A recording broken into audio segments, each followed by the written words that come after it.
A 2004 study tracked the moods and activities of 909 American working women. Taking care of kids ranked 12th in enjoyment out of 16th activities, including cooking, eating, shopping, napping, exercising, and talking on the phone. As they enter parenthood, most people want to do a super job at it.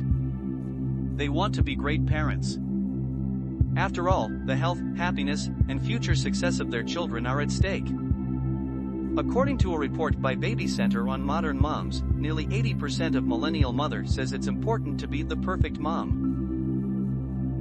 However, when you look realistically at what's involved in raising one child, child-rearing experts have found that parents with realistic expectations tend to achieve better results than perfectionistic parents.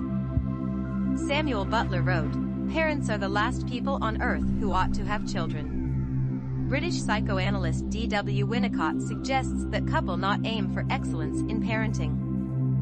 A better goal, he asserts, is what he calls good enough parenting. As Plato wrote, things are not always what they seem. Scientific knowledge is a body of statements of varying degrees of uncertainty, some most unsure, some nearly so, but none absolutely certain. Nonverbal message is how the message is delivered. The gestures, movements, postures, facial expression, tone of voice, loudness, the distance between listen and the speaker is considered body language. Many experts estimate that a person's nonverbals constitute the majority of the meaning in interpersonal communication. Stephen Covey argued, most people do not listen with the intent to understand, they listen with the intent to reply. It is not their use, but their abuse that cause problems. These responses carry a high risk of derailing the conversation when used too soon. Each misstep occurs when the listener switches from listening to speaking before the speaker has finished expressing herself. MIT professor emeritus Edgar Schein spent much his professional life observing work conversation. In general, he reports, interrupting other is one of the more common and more destructive kinds of communication behavior. Most people have relatively little awareness of how often and how crudely they cut in others. Too empathically.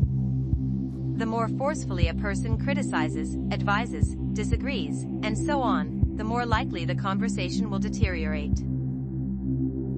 Psychologist Carl Rogers concluded that one of the reasons we don't listen very well is our tendency to judge, to evaluate, to approve or disapprove the statements of the other person. Harsh criticism of one's partner is a major predictor of divorce.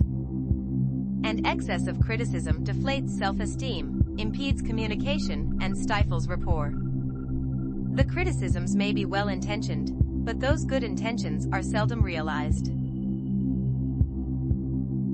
A basic principle of listening is that we cannot help a speaker experience being understood while we provide the experience of being judged. So, when you listen, offer the speaker a pair of non-judgmental ears. If you don't offer advice when someone discusses their problem with you, what can you do? Often the best option is to continue listening, be a sounding board rather than a suggestion box.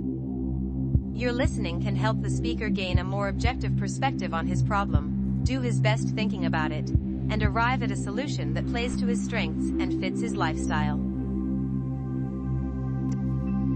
Trying to stop something usually does not work. What works is starting something else. Be realistic, make progress your goal, not perfection. Be prepared to experience setbacks as well as success. For every 2 steps forward, you'll often take 1 step back. Since improvement will undoubtedly be slower than you wish, keep reminding yourself that you are making progress.